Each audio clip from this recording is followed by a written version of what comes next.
Hey, what's going on, everybody? Welcome back to the locker room. Here we are. High school football has officially started.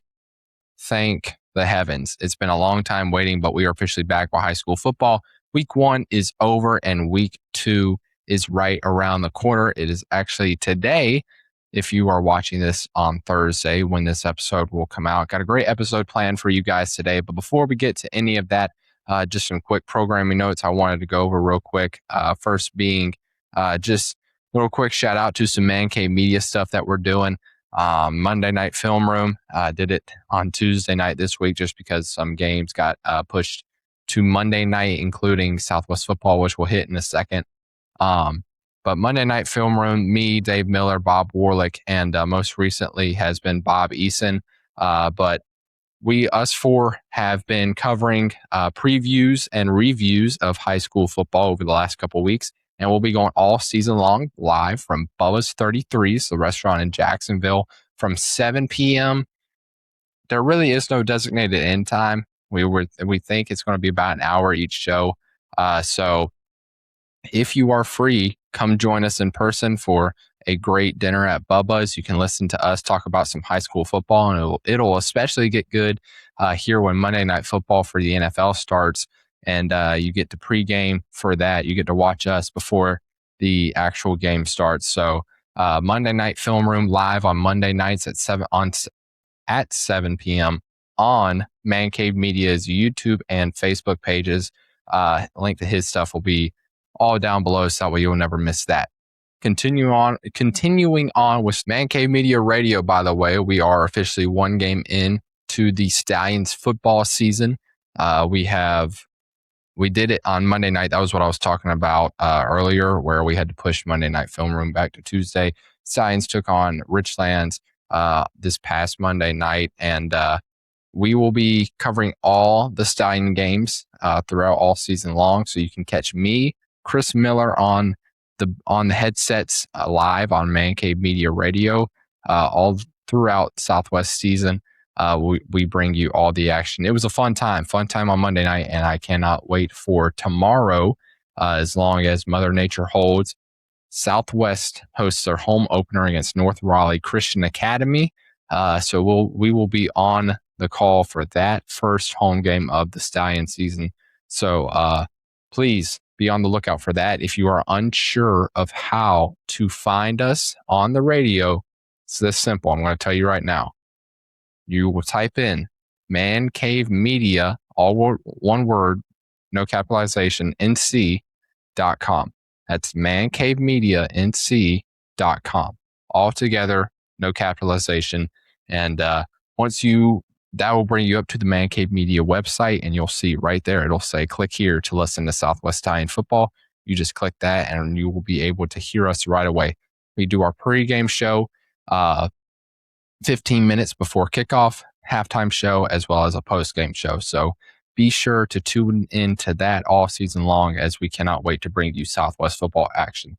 Now, let's talk some week 1 football, shall we? It was a very chaotic and interesting week 1. Got some notes here that I used the other night that I'm going to use again. The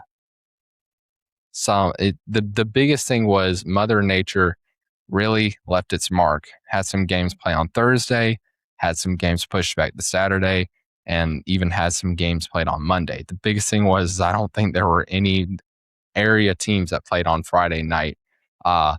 So we didn't get our official first Friday night lights in the area, but hopefully we will this week. But most notably was the weather. 2 games ultimately didn't get played at all. American Leadership Academy at Lejeune, that game got scrapped, as well as, this was a big game, Northside at White Oak got scrapped altogether. They were going to try and push it all the way that they could on Friday night. Ultimately, we're not able to get kickoff in, and they were just not able to reschedule it on Saturday or on Monday. So they ended up scrapping the game as a whole. So both teams come into week 2 without playing a game yet. So that could be very, very crucial. And we'll talk more about that when we get to Northside and White Oaks games. But for the games that were played, I want to go in chronological order. So I'll flip over until I see a game that was played on Thursday. Majority of these were played on either Saturday or Monday. Here's a good one right here. We'll start with this one. I think this might be the only third. Yeah. So this was the only game in the area played on Thursday for us, and that was Dixon at Topsail. So Topsail got themselves a week 1 win, 20-8 over Dixon. I was in attendance for this game. This was a heck of a game to watch. Topsail went 0-10 last year, and really they were looking for the start of a season that could put them back on the right track for a school that plays in a very tough conference, a 7A school. So they play some of these, bigger powerhouse schools, and Topsail did it. It got a little interesting at the start. Dixon started the game with a opening drive touchdown. In fact, they went 95 yards on 12 plays. 45 touchdown pass, Aiden Tilley to Luke Tenfagala, with Lonnie Stowers adding on the 2-point conversion. So it started out 8-0 after Dixon's opening drive touchdown. And then immediately afterwards on the kickoff, Dixon shocked everybody and went onside kick, and they got their own onside kick back. So right then and there, you were sitting there thinking, you're like, man, Dixon hasn't lost a step. But then it's just like Topsail came together and they just stuck together and they just put a stop to Dixon.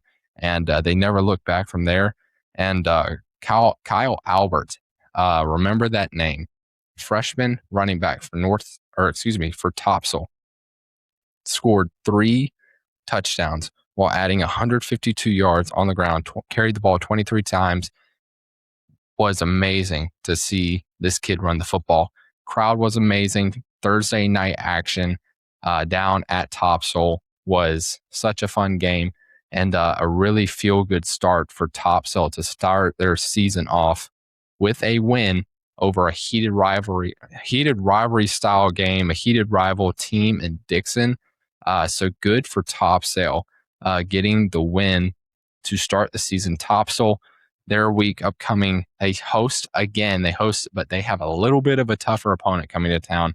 Cannon McBride and Croatan is coming to town for Topsail. Dixon will have their home opener. That game got moved to tonight whenever you're watching this. So Topsail tomorrow, as far as we know, when I'm recording this, and then Dixon playing their game tonight home against Bedingfield. So we will talk more about those games here in just a little bit whenever we get to the previews, but that was it for area games on Thursday night. Now, let's move to Saturday.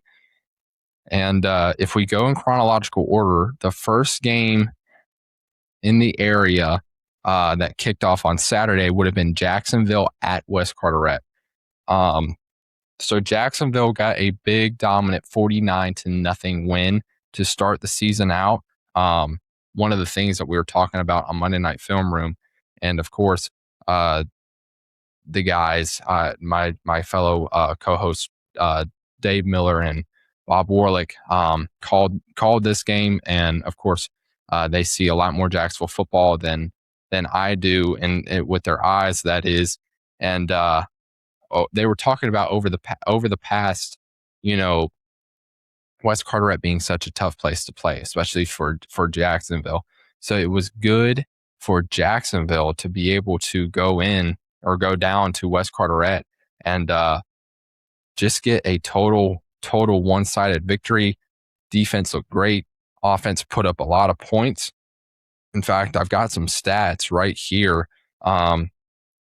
In terms of rushing, Amari Pearson, you're going to hear that name a lot this year.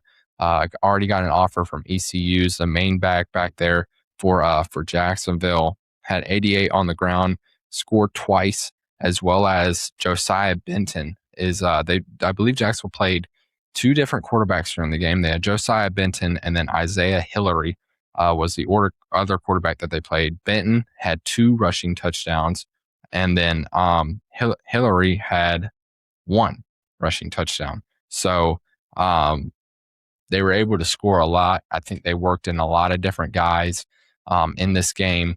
So the majority I think that you saw during this game.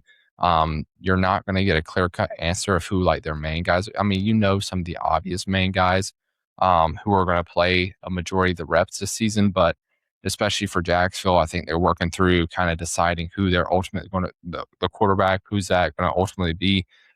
Benton is a senior, Isaiah is a junior, so maybe Benton will get the nod. We'll see, or maybe they find a world to where they play both quarterbacks. So I think a lot of questions are going to get answered tonight, I should say, as you'll see them go up against Northside. You'll see a lot of their more official guys in this game and for a full game rather than, and no disrespect to West Carteret, but you just weren't going to be able to see the full answers in this game. So Jacksonville starts their season off strong with a big 49-0 win over West Carteret and picks up right where they left off. Next game we'll talk about East Carteret at Croatan. I was in attendance for this game, went down and decided to watch Cannon, McBride, and the Cougars play some football, and this was dominant from the start. I knew it was going to get ugly when on the opening kickoff, and I talked about this on Monday Night Film Room, and I'm sure he'll watch this and see this here. On the opening kickoff, Cannon is also the kicker. For those of you that didn't know, man can throw and he can kick. So on the opening kickoff, Cannon, of course, kicks it and sails way over the returner's head and everything. And I didn't see it, but Cannon, I guess, got shoved down by one of the East Carteret boys. And it must have been late or totally just not necessary. Obviously, East Carteret was just kind of just throwing it out there, knowing Cannon's the quarterback and everything like that. And Cannon gets up, he's hot, and as he's going off to the sideline, the way I described it is if you've ever watched wrestling or you've seen The Undertaker, he does this little move where he goes like this. It's like that right there. So he was doing that on his way to the sideline, and I looked at my buddy Josh was with me down there, and I looked at him. I was like, why'd they do that? Just like why did they do that? So of course that doesn't just fire up Cannon, gets all the rest of the boys going because that's their quarterback, of course. And I've mentioned before how tight that bond is down in Croatan. So they never look back. It was a total dominant victory. Boucher and Cannon combined for 5 total rushing touchdowns. Boucher had 3, Cannon had 2. Receiving wise, Caleb Davis 20 yards. Croatan didn't pass that much. It was a lot of running as Andrew had 150 on the ground. And then Cannon added 8 kicking points as well as to top everything off. So kind of similar in terms of Jacksonville, West Carteret. I don't think a lot of your answers were going to get, a lot of your questions were going to get answered with this game. Good for Croatan to start off with a great win. The starters were already out by the time we got to the, I believe it was maybe midway through the third quarter. And they were already playing other guys. Clock was just winding at that point. And you weren't going to get a lot of questions answered as to what this team's really about. And that's in no disrespect to East Carteret. But Croatan, I think, has a good test maybe this week at Topsail. Tough environment in my opinion. I think Topsail's got a good group of guys this year. We'll talk more about that game here when we talk previews, but obviously a good start for Croatan, good start for Cannon, Boucher, picking up right where they left off and, just going ahead and getting that game out of the way. And like I said, Croatan's playing with a chip on their shoulder. They feel disrespected, and they're coming right back to pick up where they left off last year and to be even better and push that bar even higher. So the next game that we will jump to, let's see here, flipping through. I believe we might go to, where's it at? Yes, there it is. Walshores Hill at East Duplin. Man, oh man, oh man, oh man, oh man. So I went to Croatan. Let's have a little story time, shall we? I went to Croatan because I knew there wasn't necessarily going to be anybody there to cover the game. I am not, let me just, I'm good at making people mad. Let me just go ahead and throw this out here. I am not associated with any news outlet, news station, nothing like that. I do this for me, myself, and I. Preston Kelly Media. So I knew there wasn't going to be anybody really out there covering that game fully, I should say. Luke Schwartz stopped by on his way through, but Luke was running around at all the different games. He had just come from Jacksonville, West Carteret, and then showed up at Croatan. And I might be wrong, but I think he went down to East Duplin after that. So he stayed for maybe about 15, 20 minutes maybe, and then booked it down to East Duplin. All the games kicked off like it was like hour. It was like 5 for Jacksonville, 6 for Croatan, and then 7 was the kickoff time in Beulahville. So that's why I was at Croatan. If I wasn't at Croatan, I was going to be at East Duplin. And part of me is like, man, I just should have went, but I chose to do the media route and just go cover Croatan. But this game was crazy. I would have loved to have been there to see this game as a whole. East Duplin gets a win 16-14. I'm sure you've seen the video, the way that the game ended with exactly 46.7 seconds left. Wallace Hill is going to punt, and they are deep back on their own side of the field, and the punt snap goes over the punter's head. And I believe it he tipped it back, and it went behind him and trickled out of the end zone for a safety. And that's how East Duplin won by 2 points. That's how they won. And obviously, East Duplin, Walsall Hill, historic rivalry game. Another one of these rivalry games that kicks off in week 1. And it showed. It really, really showed. And this was also a battle of defense. I think something that was interesting. So East Duplin was winning 7-0 at halftime, and they held Wallace to under 50 yards of total offense before halftime. That's huge in itself right there. So just some other standouts and everything like that. Wallace Hill started to climb their way back into it. Adrian Glover cut it to 7-6 on a 33-yard run-in touchdown in the third. And then let's see, there was an East Duplin recovered a fumble in the end zone for a touchdown. And then after a Noah LeBlanc run-in. So 14-6, and then Wallace Rosehill tied it in the fourth on a safety and a 15-yard touchdown run before the defense, the decisive Panther safety. So a lot of action. Defense was on full blast.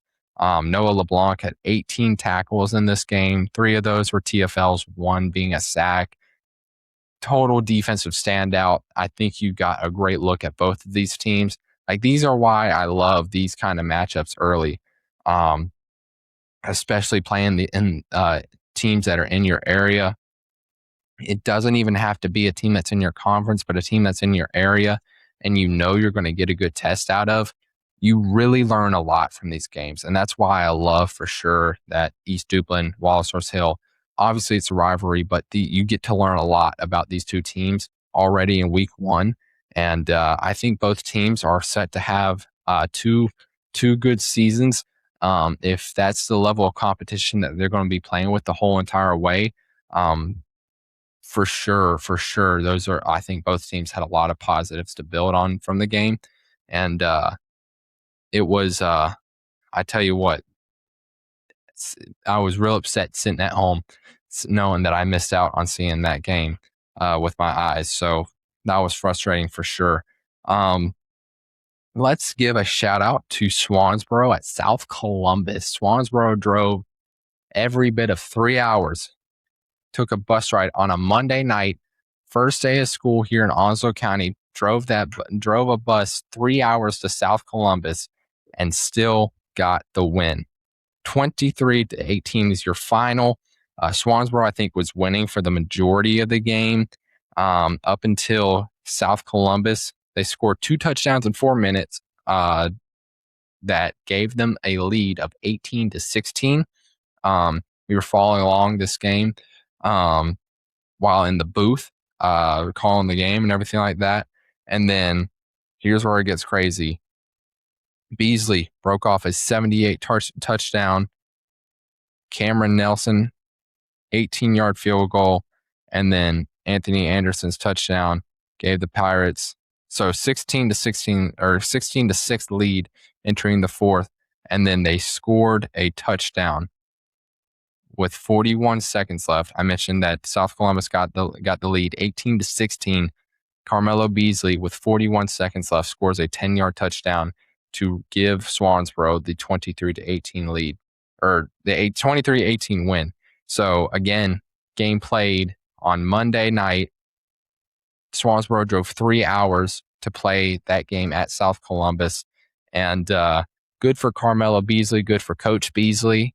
Big shout out to them and the Pirates. I picked them. I was confident in it. Swansboro played Southwest in a scrimmage game a couple weeks ago that we got the chance to broadcast, played at the Corral, and I walked away like, man, this Swansboro team's got some guts. They've got some heart. They play with a little bit of aggression, and I think it was cool to see. So I think Swansboro might shock some people. I think they're going to play a lot of good football this year. I think Coach Beasley met him a couple times.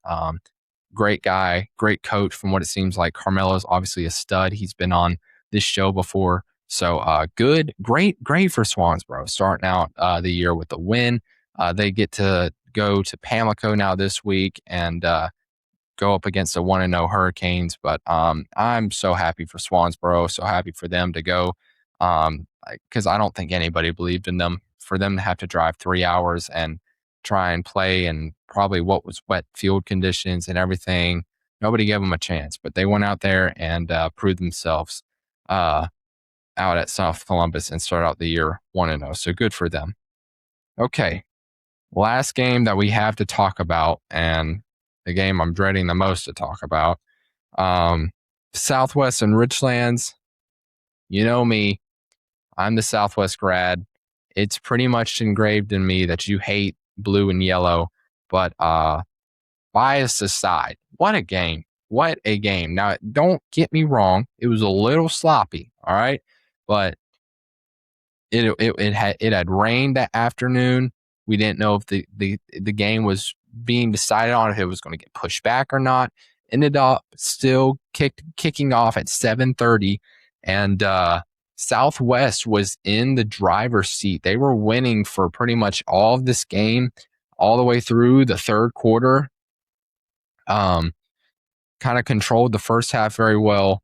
Got 3 turnovers in the first half. Tun Bolden had a rushing touchdown. Stallion scored the one and only touchdown in the first half. Richland scored a field goal before they went to half, making it going to half. The score was 7-3. Second half opens up with the Stallions with the football. They start the second half. Davion Cephas with a rushing touchdown, getting the lead to 14-3. And then that was kind of it for the Stallions offense. Richlands immediately answered with, let's see if it's on here. I want to see if there was an exact time of how long that drive was.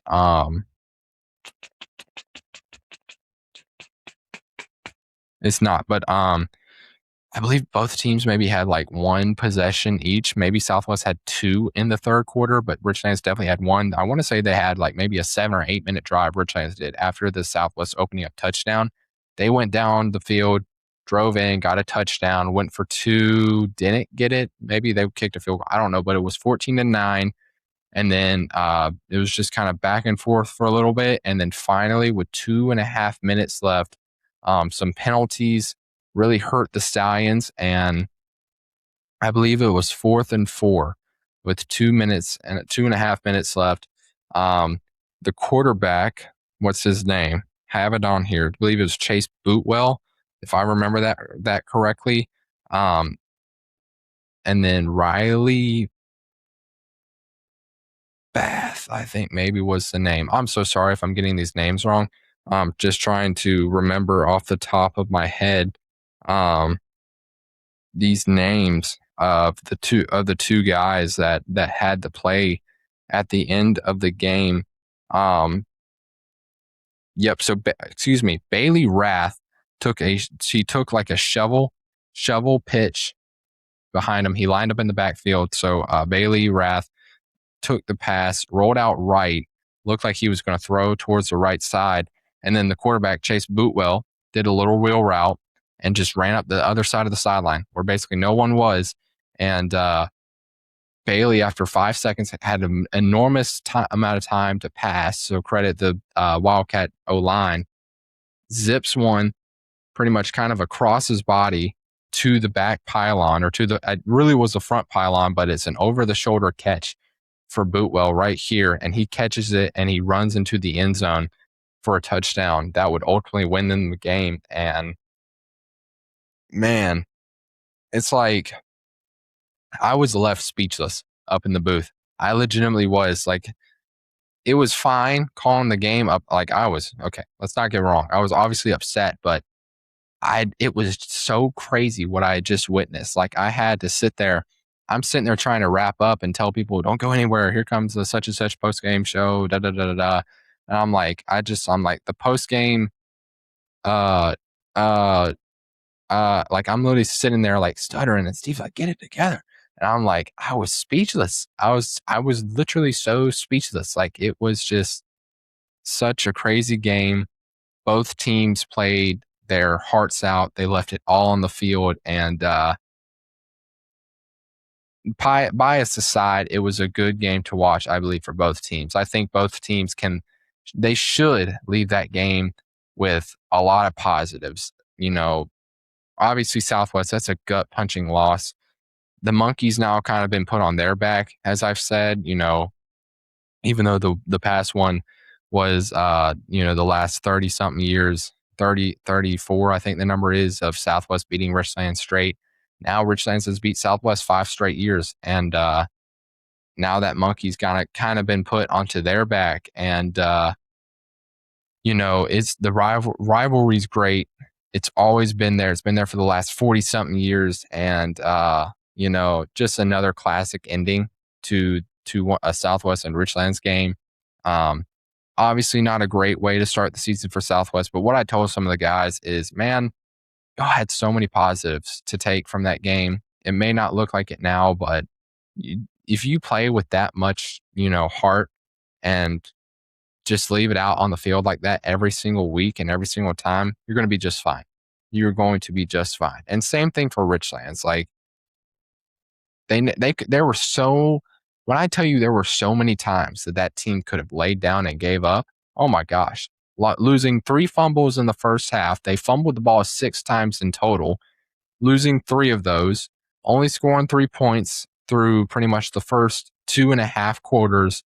And seems like nothing was going their way. They could have laid down and gave up, but they did not. And that's what ultimately got them the game and won them the game. And good for them. That is definitely a good start for them as they go along into the season.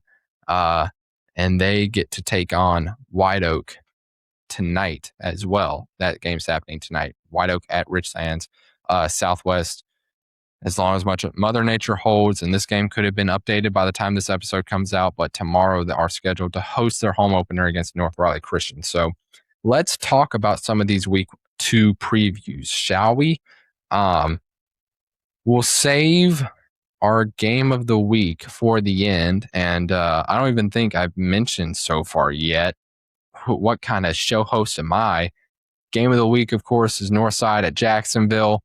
That is happening tonight if you're watching this on Thursday, the day this comes out. And we have some special guests joining us here to talk about this upcoming game representing Northside. We have senior running back, my good buddy, Rely Anderson, and he is bringing with them a guy that I've been told, I kid you not, every single time that I've talked to a Northside player, they told me every single time, you better watch out for this guy. You better watch out for this guy. Senior defensive end Daniel Wisniewski is joining Rely as well. So make sure you stick around for that. That will be our kind of like our main event of this show. And I'm looking so forward to talking to these guys. And that will be our game of the week. So But to start out talking about some of the other games going on in the area, we'll start out talking about the games that are happening tonight. And this sheet's not updated to all of them except for one. So I'll try and do that the best that I can. So White Oak at Richlands. So here we go. White Oak, no record yet. As we mentioned, their game against Northside got canceled out. Richlands, we literally just talked about them coming in 1-0. Games at Richlands again. Big thing here for me, Richlands had 2 days of practice/rest. Played on Monday night. You got Tuesday, you got Wednesday, and the game gets moved up to Thursday because of potential weather on Friday. So, and you got a White Oak team that's fresh. But I think there are multiple factors here. And this is a game that I've kind of gone back and forth on. The pros for each team is Richlands has played a game. They didn't play a nobody. They played Southwest, so they've seen competition. Like they've seen legit competition in terms of a team that matches, a team that they needed to see to kind of get their guys right. And then White Oak, on the other hand, they haven't played a game yet. They haven't played a legitimate game. They got maybe that extra day of practice on Saturday, but they have not played a game, so they haven't seen that real competition yet. So, in terms of who I'm giving the edge to, I have to give the edge to Richlands just because of the fact that they've seen some action and they're coming off of a big dramatic win. I'm sure the guys are riding that high right now, and White Oak is still it's a very young team, as I've discussed before. Starting a freshman quarterback this year. They've got a couple good seniors and upperclassmen around them, I think, on the team.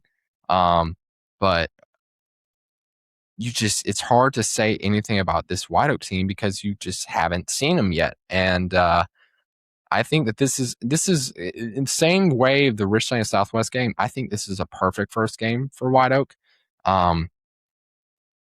It's just about I think it's the competition level is probably about the same. I'm a big fan of Coach Bird and what he does with the Vikings. Very successful coach in the past, and no matter what White Oak is able to do this year, I think that he wants the guys playing good football, wants them playing competitive football, and I think that this is a good first game for them to kind of get their toes wet a little bit and everything. Compared to starting the year off against Northside. Like that's great competition to see at the beginning of the season, but man, throwing these freshmen and some sophomores right into the fire a little bit with that style of game. So I think that this is a good even matchup. Of course, this game at Richlands kicking off at 7 p.m. Last year, White Oak won 34-21, and they lead the all-time series 18-6 over Richlands. But I'm going to give the edge to Richlands in this game. So that's who I'm going to roll with. Next, let's find another game that's going to be kicking off on Thursday, shall we? Yes, Beddingfield at Dixon. Beddingfield's coming in 0-1. Dixon, of course, suffering the loss last week to Topsail, coming in at 1-1, or excuse me, at 0-1. Last year, Dixon beat Beddingfield 56-6. I think Beddingfield has been kind of on the struggle bus in recent years. That's what it sounds like in terms of football programs. Dixon, of course, great season last year, coming in kind of with a new identity this year. No more JJ as kind of the lead guy, the lead face of the team. Dixon, I think Dixon's going to be okay. I think they figured out a lot of things. Last week, everybody needs to kind of give Dixon a little bit of a break, new coach and Coach Williams, and then a total new identity in terms of team. A lot of guys playing for the first time. They worked out a lot of kinks last week. Probably, I think this is the week that they kind of put things back on the right track. So I'm for sure rolling with Dixon in this game. Home opener. They've got a great support system in terms of like the students and the fan base. When I was down there in Topsail last week, a lot of the people from Dixon showed up. And in terms of people, like I'm talking students too, they show up because they love the Dixon sports, and I think that makes for a great atmosphere. I think that only just helps the players on the team, especially. Um, so, in my opinion, I think that Dixon's going to start getting things on the right track this week, and I think that they get I think they get their first win of the season this week against Bedingfield. So I'm going to roll with Dixon. So, trying to think off the top of my head. Let's see. Looking at some of these other games. Yes, Swansboro and Pamlico. Swansboro at Pamlico is the final Thursday game that we will talk about in terms of the Thursday games that I know.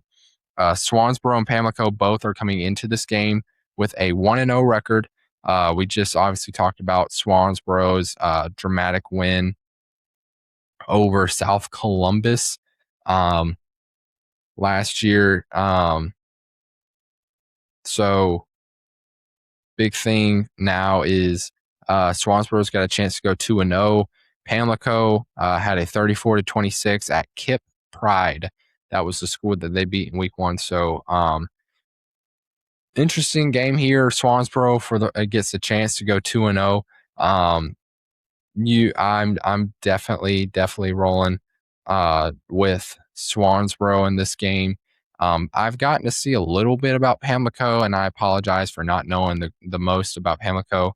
I just don't think Pamlico has the amount of numbers that they are hoping for. I think they're a team that's on the rise. I know that they've got a new school, playing the same stadium, but a new school.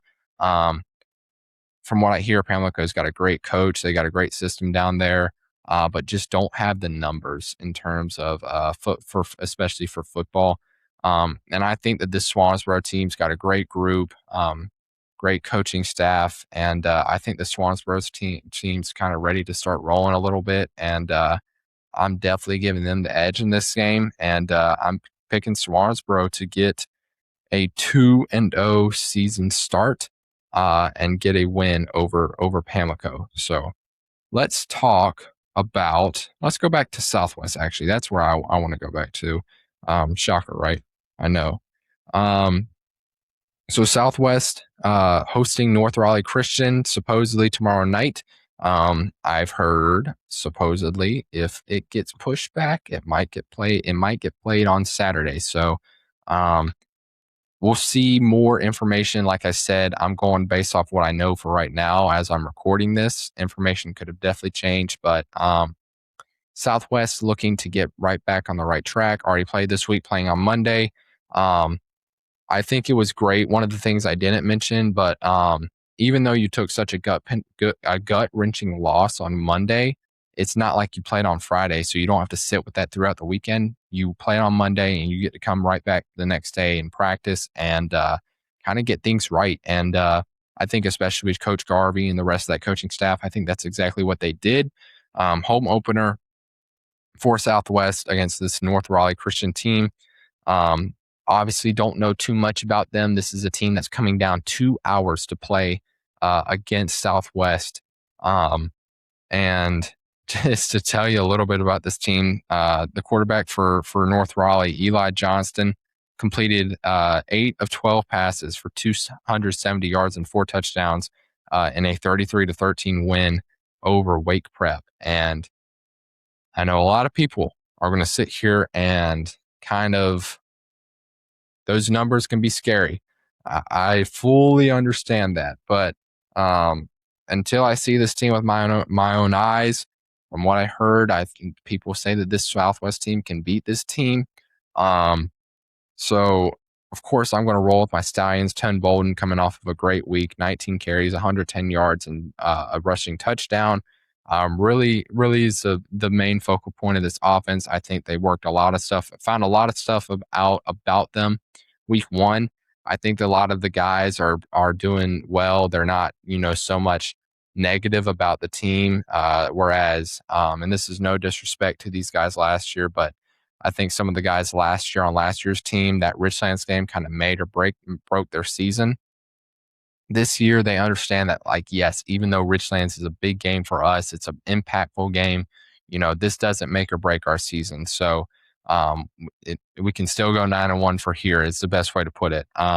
So I think Southwest is in store to kind of put things on the right track. And in a totally non-biased pick, I'm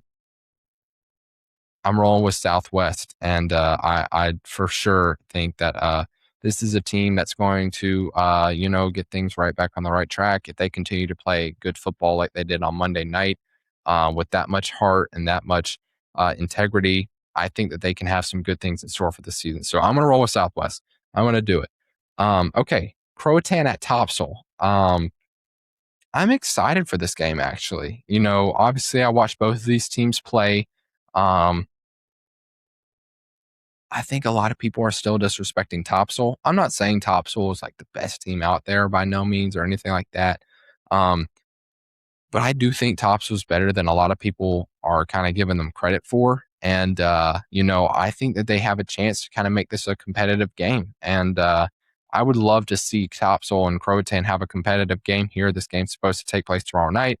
Obviously, both teams coming in 1-0. I'm going to, of course, roll with Croatan. Croatan did beat them 49-7 last year. I think they figured Topsail obviously reloaded and added some key pieces for this year. But I mean, like I said, Topsail coming off of a very, very good week 1 victory. Croatan coming off of a 15-0 win.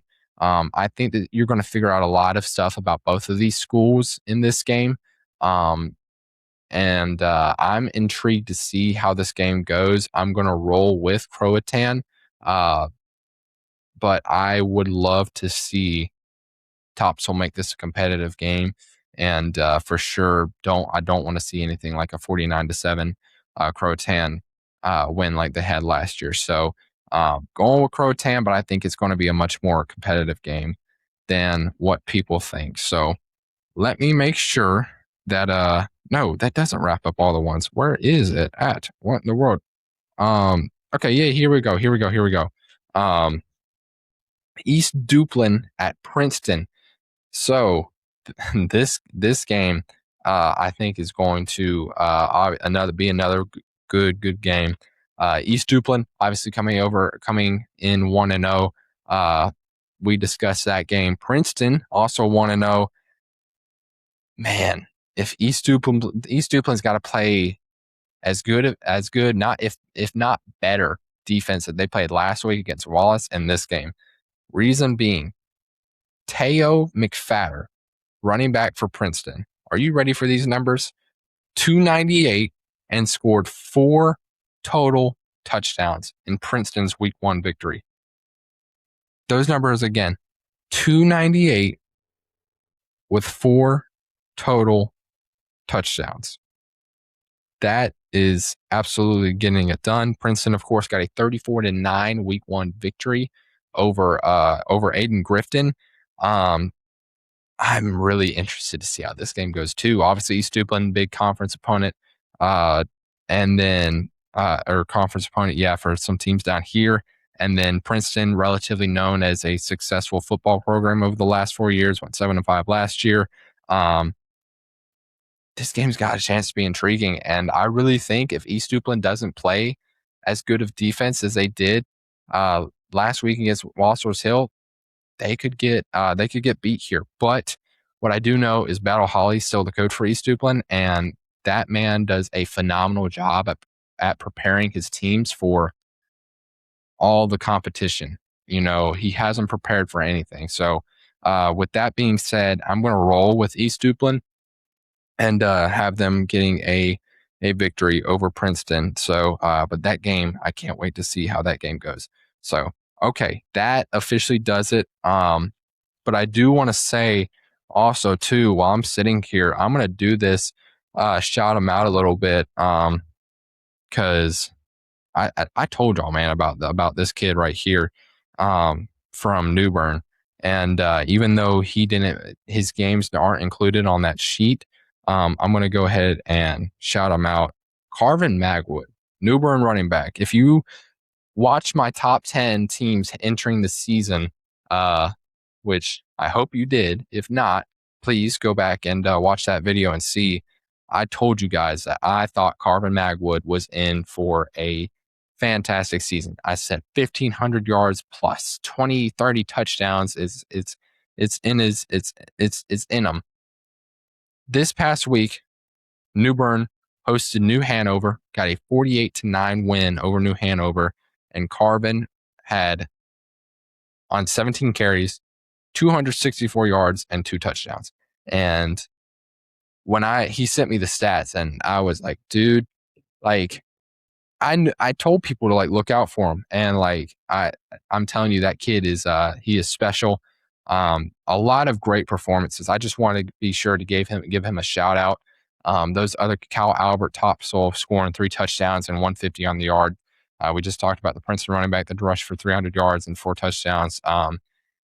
It's great to see a lot of these kids, having these successful games, putting up great numbers, and putting themselves out there for sure. So we're going to do our best to have some more spotlights and stuff. I'm thinking about hopefully bringing on some guys for like Spotlight Athlete of the Week, a cool little idea that I've thought of.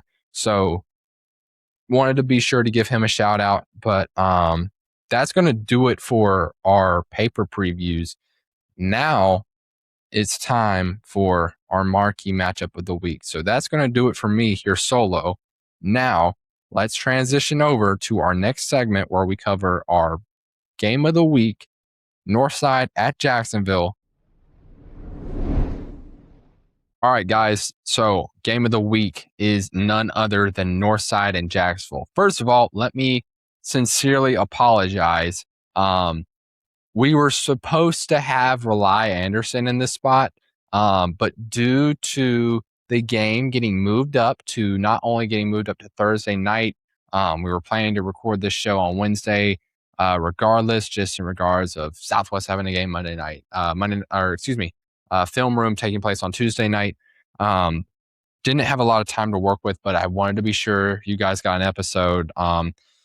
We had a little segment recorded with both Rely, and he even brought on Daniel Wisniewski with him. And we tried recording a little segment at their gym and everything. We recorded all the way through, and the audio just it didn't sound good, and it wasn't going to be fair to y'all. I tried my hardest to see if I could get it to work. His end was fine. My end was fine. I think it was just because of the place he was recording from. There was a little bit of a loud atmosphere around it, so the audio kind of got messed up a little bit. If you're seeing this, we weren't able to make it up, and it's totally okay, but there still had to be a game of the week segment.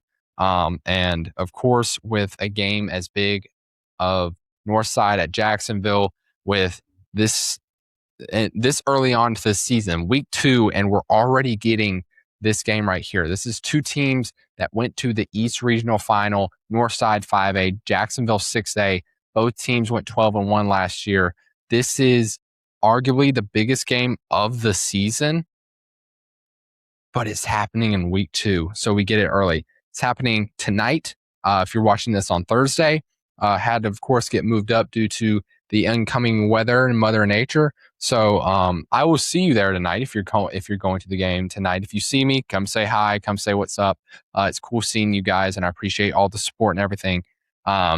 But let's talk a little bit about the game and some preview towards it. So it's a little bit interesting. Of course, we already covered in our review timeline. We talked about Jacksonville obviously getting their opening season win down at West Carteret. Northside not being able to play in week 1 with the game against White Oak getting canceled. So there's a little bit of there's an interesting storyline going to this game, and the fact that we haven't seen Northside in a legitimate game yet. We haven't seen them against real competition. We've seen bits and pieces, and the best thing that you can claim them for is their absolute whooping against West Brunswick when they went down to West Brunswick for Battle of the Beach.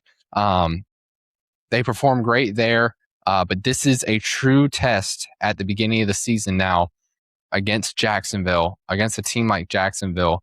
And this game is at Jacksonville, like I mentioned. It just shocks me with how this game is the arguably the biggest game of the season, and you get it during week 2. Last year, the teams squared off, and Jacksonville won 48-27. it was a little bit of a competitive. It was pretty much a competitive contest throughout the game up until Jacksonville started pulling away a little bit. I was at the game last year, and you know, Northside just started rolling after that. Same thing for Jacksonville. But this year now that people kind of expect a certain thing from Northside, Jacksonville's coming into this game. They've won 6 straight in this series. And, Jacksonville's established themselves. You know what you're going to get with the Cardinals and everything like that. Last year, the big storyline with Northside was, wow, all of a sudden they've turned into such a great program after being in kind of a lull for so long, and now they've exploded onto the scene. And something that I said on Tuesday Night Film Room that I'll mention here is this is a true chance for Northside to kind of put a big old stamp on the program. They had the great season last year, but you don't want that to be a flash in the pan. You don't want to look back and be like, yeah, they had that one good season, and then it was kind of just like from whatever there.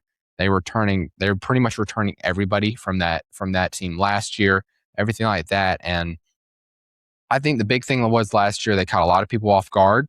This year now, people know what to expect. And, they know about 3J. They know about Rely. They know about Gavin. They know about all these guys, these talented guys on both sides of the football. You got Smoot, Daniel Wisniewski, and Anoop, other guys like that on both sides of the football. So you have a sense of what to expect in this game. But this is a chance for Northside to make an absolute statement. With them not playing a game yet this year, Jacksonville already playing a game. Northside comes into this game, and your first game of the season, technicality, is against Jacksonville, and you can make a statement by beating Jacksonville at the Birdcage, and that can propel your season to greatness. Northside, they play in a tough conference. Jacksonville too, obviously being a 6A school, so this is a huge game for both of these teams early on. And I'm just so intrigued to watch this. Speaking more on the Jacksonville side of it, I kind of mentioned earlier, you didn't get a lot of your answers in week 1. Out of all respect to West Carteret, Jacksonville playing a bunch of different guys. This week in particular, I think you're really going to see a lot of what Jacksonville will have in the tank for this season, what some of those true guys are going to be. You obviously know what Amari Pearson's got. You obviously know you saw Montez Jimenez at White Oak last year. Now you get a chance to see some of these new guys and really get a chance to take in what this Jacksonville team is going to be like this year. And this is a big test for them early on. You couldn't honestly, this is, I think, what both teams need for what they will see in their competitions, in their conference. Both teams needed a big game, and now that it's so good to be able to say that these two programs are thriving. It's great whenever you have area teams thriving, so that way when you play them, you have that sense of good competition. Both in regards of obviously like the teams are playing good, but a lot of these guys, they know the other guys on the other teams. There's a lot of smack talk. There's a lot of chirping. And it's not out of hatred or anything like that. It's just because they know them. They're friends with them. It's all out of competition. And it just makes the sport better. So that's why I think this is going to fuel this game so much. I can't wait to get there tonight and see, the crowds. I can't wait to see the level of competition. It's going to be packed out. And I'm going to be there to cover it all. But in regards to making a prediction for it, I think that this is a game where each team can score 40 points, honestly. It would not shock me at all if this team, or if the two teams combine for this game could combine for 100 points total for all I know. I'm leaning Northside just because of the talent, the overall talent, of course. I just think that Northside, they have talent literally everywhere on the field. Jacksonville does too. But I just think that this Northside team is so hungry, and now they've gotten some fuel added to the fire, and the fact of their week 1 game got canceled, and I promise you they were not happy about that. If you could have seen the way whenever I brought it up with Rely and Daniel, like they were upset as all these other guys were. And I really think that, with the environment and with the offseason grind and all that stuff, I'm going to go with Northside beating Jacksonville at Jacksonville in the game of the week, possibly the game of the year. This game's got massive implications on it, and I really, really expect it to deliver. So, but yeah, that is our game of the week. And that will wrap it up for this week's episode and reviewing week 1, previewing week 2. I would love to make this thing a weekly thing. Hopefully, we'll be able to bring on athletes and obviously work with better time and kind of preview these games of the week, kind of share some spotlights on some other dudes that really make an impact all throughout the area. Be sure to follow the social media pages, Instagram, Facebook, TikTok, X. I'm posting clips from games, updates from games, graphics, all that kind of sort of stuff. I fluctuate it all very precisely with on my different pages. So I got content coming from you everywhere. And now that we are officially rolling into football season, this is just where it gets exciting, man. And I'm so pumped up for this season, just for the area as a whole. And I cannot wait to cover it all. So thank you guys so much for listening to this episode, for joining me on this episode. And be sure to subscribe if you have not already. Like I said, all the social links will be down in the link below. I will link Man Cave Media Radio, where you can catch all Southwest Stallion football games this season live on Man Cave Media Radio. So be sure to go follow all those things and to keep up with all those things. But until then, I will see you guys next time.